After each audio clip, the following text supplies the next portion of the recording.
এমন একটা আবহাওয়ায় এরকম ঝালঝাল করে নুডলস রান্না করে খেতে কার কার ভালো লাগে। আসসালামু আলাইকুম, সবাই কেমন আছেন? আশা করি আল্লাহর রহমতে সবাই ভালো আছেন।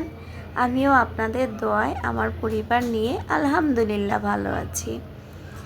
আজকে একটা সাধারণ রেসিপি কিভাবে অসাধারণ করা যায় সেই টেকনিক আপনাদের সাথে শেয়ার করব। আমার কাছে এভাবে নুডলসটা খেতে ভালো লাগে, তাই আপনাদের সাথে আজকে শেয়ার করব। এখানে আমি নুডলসটা আগে সিদ্ধ করে নিয়েছি, তারপর পেঁয়াজ কুচি, কাঁচামরিচ কুচি আর টমেটো কুচি করে তেলের সাথে দিয়ে দিয়েছি। এখন একটু ভাজা ভাজা করে নিচ্ছি, ভালোভাবে একটু কষিয়ে নিব, টমেটোটা যেন একটু সিদ্ধ হয়ে আসে। এ পর্যায়ে আমি কেটে রাখা সসেসগুলো দিয়ে দিব।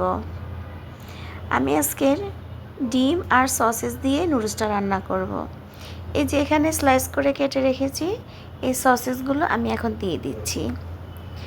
মাঝে মাঝে একটু ডিফারেন্স ওয়েতে রান্না করলে আসলে খুবই ভালো লাগে। আমিও চেষ্টা করি ভিন্নতা আনার জন্য রান্নার মধ্যে। আমি এক একভাবে এক এক রকম করে রান্না করি।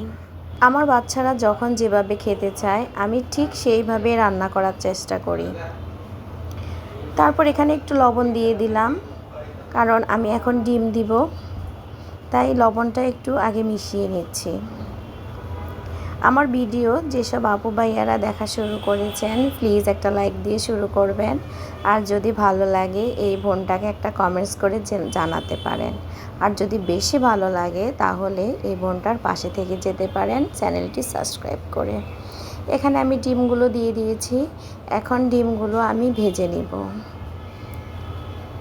আমি কিন্তু এক এক সময় এক একভাবে রান্না করি। আজকে যে প্রসেসিংয়ে রান্না করছি তা আপনাদের সাথে শেয়ার করলাম। আমার আপু ভাইয়ারা খুবই সুন্দরভাবে রান্না করতে পারে, আর যারা জানেন না তারা কিন্তু এভাবে রান্না করতে পারবেন। আমি এখানে অর্ধেক মশলা দিয়ে দিয়েছি নুডলসের, আর পরে বাকিটা দিব। এখন আমি নুডলস দিয়ে দিচ্ছি। নুডলসটা এখন মশলার সাথে ভালোভাবে নেড়ে চেড়ে মিশিয়ে নিব। আমি কিন্তু আজকে একটু ঝালঝাল করে নুডলসটা রান্না করছি, কারণ ঠান্ডার সময় কেন জানি একটু ঝালঝাল জিনিস খেতে খুবই ভালো লাগে, তাই আমি একটু ঝালঝাল করে রান্না করে নিচ্ছি। আমার মতো কে কে নুডলস খেতে পছন্দ করেন প্লিজ কমেন্টস করে জানাতে পারেন। এখন আমি বাকি মশলাগুলো দিয়ে দিচ্ছি। এই মশলাতেই কিন্তু নুডলসটা একটু স্পাইসি হবে। আজকে নুডলসটা খেতে অসাধারণ লেগেছে। আমার বাচ্চারা তো খেতে খুবই পছন্দ করেছে, আবার কিন্তু নুডলস রান্নার জন্য রিকোয়েস্ট ছিল। এই যে দেখেন আমি কিভাবে নুডলসটা রান্না করেছি। নুডলসটা কিন্তু খুবই অসাধারণ হয়েছে খেতে। আপনারাও এভাবে বাচ্চাদেরকে মজা করে নুডলসটা রান্না করে দিলে বাচ্চারা খুব মজা করে খাবে।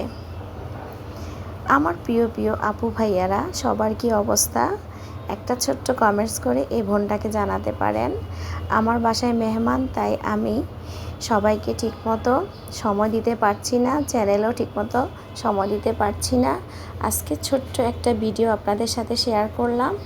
যদি আমার ভিডিওটা ভালো লাগে তাহলে একটা শেয়ার করে দিতে পারেন। এতক্ষণ আমার পাশে থাকার জন্য সবাইকে অন্তরের অন্তঃস্থল থেকে জানাই অনেক অনেক দোয়া এবং ভালোবাসা।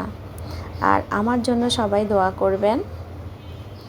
আপনাদের এই অপুরন্ত ভালোবাসাই আমাকে সামনের দিকে এগিয়ে নিতে সাহায্য করবে। আমার মিষ্টি মিষ্টি আপু ভাইয়াদেরকে আমি সময় পেলে ইনশাআল্লাহ অবশ্যই সময় দিব। আমি একটু ব্যস্ততার কারণে সময় কম দিতে পারছি। সবার জন্য অনেক অনেক দোয়া এবং ভালোবাসা।